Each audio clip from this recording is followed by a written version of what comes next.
ఇంట్లో మీ చుట్టుముట్టు జరుగుతున్న విషయాలలోకి మీరు తీసుకుపోతే తప్పకుండా మనం ఈ డెంగ్యూ మీద పెద్ద యుద్ధం చేసినట్టు అవుతుంది. ఎందుకంటే నేను చాలా మంది చూస్తే ఏంటంటే మన ఇంట్లో కూడా మనం నీటికి ఉంటే చాలు, ఇంటి బయట ఎట్లున్నా సరే అనే యాటిట్యూడ్ చాలా మంది ఉంటుంది. కాబట్టి ఈ యొక్క యాటిట్యూడ్ మీరు ఏం చేయండి అంటే ప్రతి రోజు ఒక 10 నిమిషాలు లేకపోతే ఎవ్రీ ఆల్టర్నేట్ ఒక 10 minutes.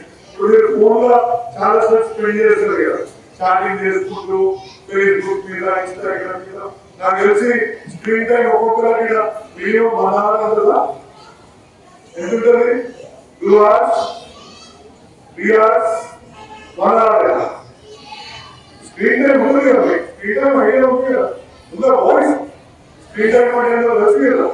సో 1 hour పెడతారు, ఒక 10 minutes మీ ఇంటి చుట్టుముట్టు మన ఎక్కడైతే నీళ్ళు నీలో చూపించింది కదా, ఎక్కడైనా పాత సామాన్లు నీళ్ళు పడి ఉండడం, ఒట్టిగా రోడ్డు మీద నీళ్లు ఉండడము, లేకపోతే చెట్ల మధ్య నీళ్లు ఉండడము, ఇటువంటి పరిస్థితులు మీరు గమనించినప్పుడు కొంచెం అక్కడ పోయి క్లీన్ చేయండి. చేస్తారా?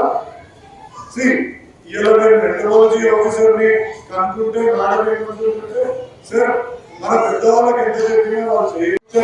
మనిషిగా ఉండాలంటే వాళ్ళ ఇంటి చుట్టూ కానీ, వాళ్ళ గల్లీ కానీ, వాళ్ళ కాలనీ కానీ, వాళ్ళ మల్కాజ్గిరి ఏరియా కానీ నీటి ఉండాలని వాళ్ళు కోరుకుంటారు. కాబట్టి మేము పిల్లల్ని టార్గెట్ చేసి ఈ యొక్క కార్యక్రమం పెట్టిందని